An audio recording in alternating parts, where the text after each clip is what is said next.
this video series called Ken Tips, where I'll be teaching you the Photoshop tips that I've learnt over the years. And the first tip is about shape, and how to make confident and bold shapes. This is really the basis for any painting. To do this I use the Lasso tool, which has become a great part of my style, and many other artists use it too.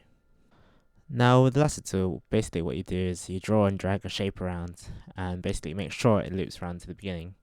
And here I'll be doing some mountains. Once that's done, you can hold down Alt, and any shape you draw on top of the original shape, it will cut away from it. This can be used to make some complex shapes, as I'll show you later. Once that's done, you can get the Fill tool, shortcut G, to fill in the shape. And there's a complete mountain.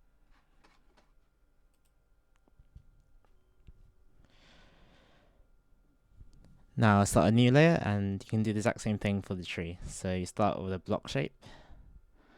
Now to add more complexity to the tree, you can hold Shift to add more leaves or spikes, and hold Alt to cut into the tree to make interesting shapes.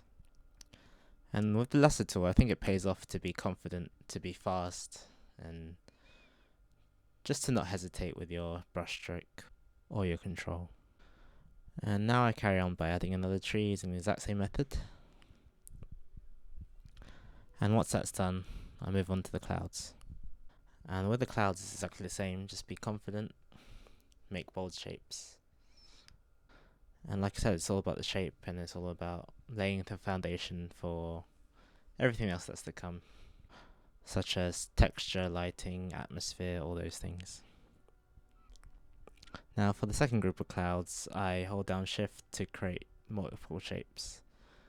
And when you do this, I think it's easier, for me personally, to choose a very large brush, and this makes it easier to fill in all the shapes at once. And I also do this for the water ripples that I draw at the end as well. And some useful shortcuts to know is B is to select brush, and the angular brackets are to decrease and increase size. And there you go. In the next lesson I'll be showing you how to use masking, and this is important for adding texture or lighting to the shapes we already have, and just make things prettier, I guess. So I'll see you next week.